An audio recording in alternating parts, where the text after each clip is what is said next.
Raila Odinga is in Mombasa County today, hosted by Governor Hassan Joho. Yesterday, Raila Odinga was in Kilifi County, hosted by Governor Amason Kingi. In fact, Raila Odinga has been in the coastal region from Monday. On Monday and Tuesday, Raila Odinga was in Taita Taveta, hosted by Governor Granton Samboja. And Raila Odinga will conclude his tour of the coastal region tomorrow in Kwale, which means the whole of this week, Raila Odinga has camped in the coastal region. And in my considered opinion, the visit by Raila Odinga to the coastal region is significant, politically speaking, for Raila Odinga. But specifically, the visit to Kilifi County and the visit to Mombasa County today. So in this video today, I want us to do a critical analysis of Raila Odinga's visit to Kilifi and to Mombasa today. But before we go into all those details, if you're watching this video for the first time, please take a second or two, click the subscribe button so that next time we produce a video like this, YouTube will automatically notify you. Now let us get back to serious business. Raila Odinga has camped in the coastal region. 5 good days. He will conclude his trip tomorrow. But the trip to the coastal region, in my considered opinion, is significant for Raila Odinga. The trip to Kilifi and Mombasa is what I want us to look at into the details today. Because you remember that Governor Hassan Joho of Mombasa has already declared that he's going to run for the presidency of the Republic of Kenya through the ODM party. Governor Amason Kingi has also declared that he's going to join another political party, which is coast-based political party, ahead of 2022 general election. And yesterday, for those who were keen in whatever was happening when Raila Odinga visited Kilifi, you should have realized that there were banners of Raila Odinga, Kalonzo Musyoka, Gideon Moi, Charity Ngilu, Moses Wetangula, and Uhuru Kenyatta at State House, and they were that mark about the coast. So Amason Kingi is also pushing for a coast-based political party. And because in politics, nothing happens out of mere coincidence. While in Taita Taveta, Raila Odinga talked about the issue of coast-based political party. And most people, I even remember some people were telling me that Raila Odinga ought not to have talked about it. But Raila Odinga was just right to talk about it. The reason Raila Odinga was talking about it is that the next day he was going to go to Kilifi. And he wanted that issue to be discussed at that particular meeting. And that's why you saw Amason Kingi talking about it passionately. But let us not get into that for now. For now, I just want us to look at what we can see or what we saw and we are still seeing in Mombasa. That particular trip. And let us go systematically. Let us start with the reception. How was Raila Odinga received in Kilifi? And how was Raila Odinga received in Mombasa? I want us to do those comparisons because they are going to help us. Amason Kingi and Hassan Joho were very close friends ahead of the last general election. But as things stand today, Amason Kingi and Hassan Joho are fighting over the control of the coastal region. Supremacy battle on who is actually supposed to be the leader of the coastal people. So when Raila Odinga landed yesterday in Malindi, not even yesterday, the day before, because he spent there, Amason Kingi did not receive him. And even at the hotel room where Raila Odinga slept, Amason Kingi did not receive him. That shocked me because whenever Raila Odinga is always at the coast, when he's in Kilifi, Amason Kingi would always receive him, take breakfast with him, and the rest. This did not happen. In Mombasa today, yesterday, Raila Odinga was actually received in Mombasa later in the evening by Hassan Joho. They spent almost bit part of the night together. In the morning, the first photos which emerged from Mombasa was those of Hassan Joho hosting Raila Amolo Odinga together with the coast members of parliament. That did not happen in the case of Amason Kingi. Why am I driving at that? I'm driving at that because you have two gentlemen, each of them competing to be the supreme leaders of the regions. And from that alone, you can tell that they're taking different paths. Joho is going through Raila Odinga. Amason Kingi is going away from Raila Odinga. So that's the first thing, the reception. That's the first thing I noted. Then the second thing which I also noted was that yesterday, Raila Odinga was was in his usual iconic V8. And Amason Kingi was also in his own V8.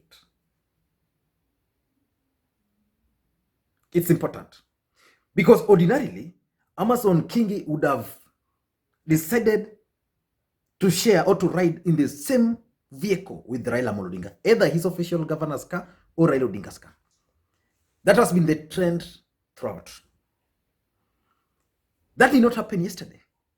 Yesterday, the first point was at Ganze. And in Ganze, these guys met at the venue. Then from Ganze, they went to Malindi town. From Malindi town, they came to Mtwapa, to Kilifi, and then Mtwapa. And you remember when the convoy was coming to Kilifi, the university students blocked Raila Odinga and forced him to address them. And then they came to Mtwapa. During that entire period, I never saw these guys in the same car. Now let us get to Mombasa. In Mombasa, Joho chose a different strategy. Joho decided to ride in the same vehicle with Raila Amolo Odinga. Ever since I started knowing Joho as a governor, when he now became a close ally, one of the dependable players in Raila Odinga's team. In fact, in most cases, Raila Odinga would just leave Nairobi, and by the time he arrives in Mombasa, he would find Governor Joho has arranged for him a vehicle to pick him, probably his official car, and the security, and even outriders. And the road he would always clear. He did the same yesterday. And today, Joho was in the same car with Raila Amolo Odinga. What does that tell you? It tells you that Joho is hoping to reap from Raila Amolo Odinga. Amason Kingi is hoping to drift away as a strategy. But that's significant. That's something I observed. Either Raila Odinga handlers decided not to allow Kingi to share with Raila Odinga his car, or there were tension. So they just decided, let me use mine, you use yours. And of course, the tension was there in Ganze. But when it came to Mtwapa, Kingi was now overpowered by the crowd, even in Kilifi. The third thing, which I also observed, you see, Raila Odinga arrived in Kilifi County. Then Amason Kingi was with him until Mtwapa. Mtwapa now is the border of Mombasa and Kilifi. So basically what happened there is that Amason Kingi now handed over Raila Odinga to Mombasa County, which I think was respectful enough. But Joho was not present to receive Raila Odinga. In my considered opinion, that was also because of the tension between these two guys.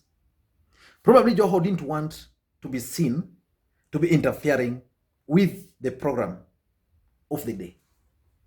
Because remember, since Raila Odinga joined politics, I've never seen Raila Odinga enter Mombasa without Hassan Joho. That was the first time. But Raila Odinga was received there by Suleiman Shebal and Nasir, the Mvita member of parliament, who is running for the gubernatorial seat in 2022. So I think Joho deliberately did not receive Raila Odinga at that point because he didn't want to be seen to be competing with Amason Kingi in terms of popularity, because Joho, in my considered opinion, is more popular than Kingi. When you talk of now Mombasa and Mtwapa, you can't really know whether, you cannot really separate, but I'm sure if Joho had appeared there, he would have probably received Raila Odinga and would have carried the day, and probably didn't want that. The fourth thing I observed was the tone of the speeches. What was the tone of the speech of Kingi in Ganze and the speech of Joho in Mombasa today? Now, this is what happened. When Kingi took to the podium, the first statement he uttered was that he welcomed Baba respectfully. Then he started talking. And he said that he was surprised that BBI is not the main topic of that particular day.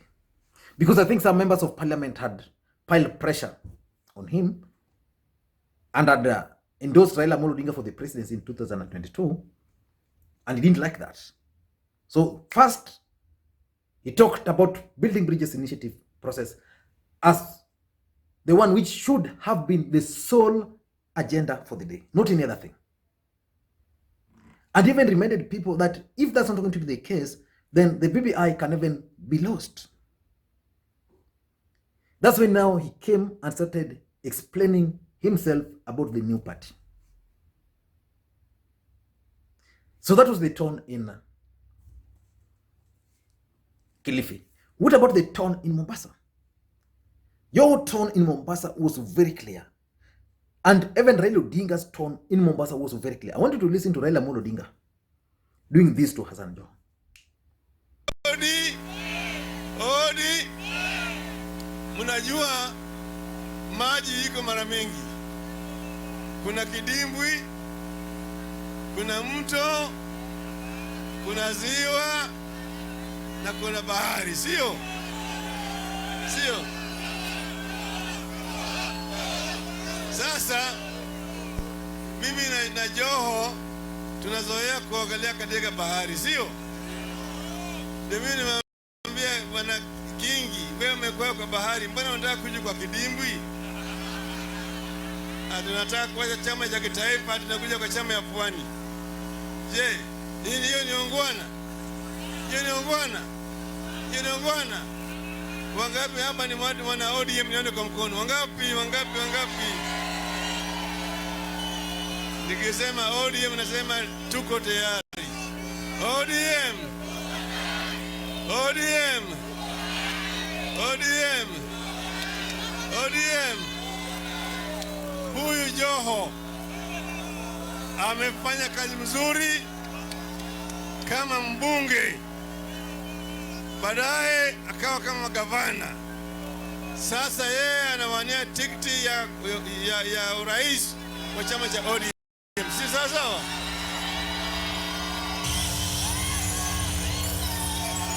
Tumesema angalieni nyinyi, mwaka jana kule Marekani kulikuwa na uchaguzi, sio? Sivyo? Huyu bwana Biden alikuwa naibu wa Obama, alipewa tikiti mara moja. Si alipingwa? Si alipingwa? Kulikuwa watu 9 ambao walisimama na bwana Biden, sio? Sivyo? Kwa hivyo sisi kama ODM tunataka kudumisha udemokrasia katika chama chetu. Tunataka wale wanataka wote, Kingi aingie kwa uwanja, Uparanya aingie kwa Uparanya, Joho aingie kule, alafu wanachama wa ODM wataamua ni nani, sio? Sivyo? Kwa mimi nimesema tunataka demokrasia, kwa sababu mimi nainua mkono wa Joho ya kusema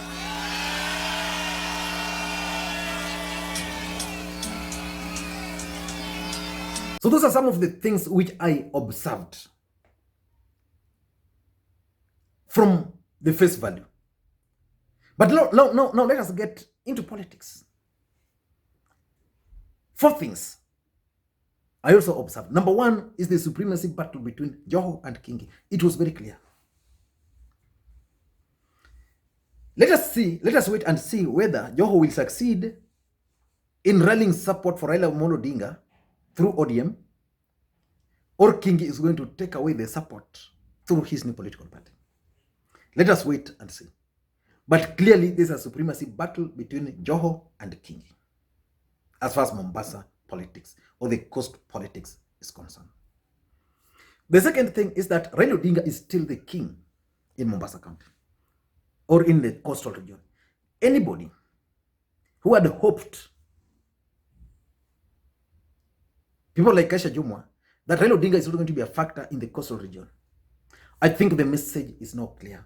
They welcome in Malindi, they welcome in Kilifi, they welcome in Mtwapa, they welcome today in Nyali, in Vita, in Likoni, and even the ones in Taita Taveta. Still proves that Raila Odinga is indeed a king in that region. But in politics, anything can happen. So that's something which is also outside there. Number 4, which President Uhuru Kenyatta and Raila Odinga must also consider if they hope to retain the coastal region, is that the coastal region must also be allowed to sit on that seat where negotiations are taking place. And that's the biggest beef they have. What is the need of having Ngilu, for example, who is just a governor, and not bring Hassan Joho to attend that meeting? What was the need? What was the need of bringing Ngilu and not Amason Kingi to attend that meeting?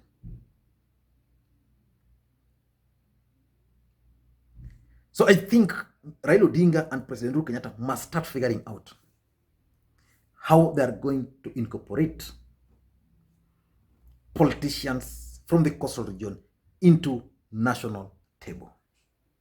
If they decide to go for Joho, then that would be fine for them. If they decide to go for Kingi, that would be fine for them. But the rallying call from the coastal region is that they feel neglected.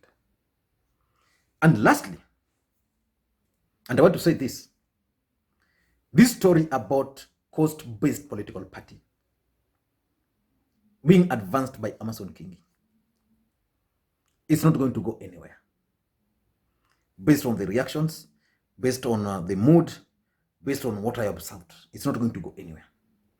Almost all members of parliament who accompanied Raila Odinga from the coastal region are not for it. Amason Kingi, who is pushing it, is a second-term governor, which means probably just want to remain relevant. What if ODM party will decide today to go for an election and give Amason Kingi the chairperson of ODM party? Will he still pursue that? And if anything, these coast-based political parties have been there. In fact, in the last election, I think we had a Kadwasili elected member of parliament from Kilifi County. Shirikisho also had an elected member of parliament. So they are not new political parties. There is nothing new which King is going to bring to these particular parties. Probably I need to do a comprehensive video on why I strongly believe the coast-based political party is a good idea for the people of the coastal region, but it will not work in 2022. I don't know what you think, but that's my thought. Thank you guys, and please may you have a good day.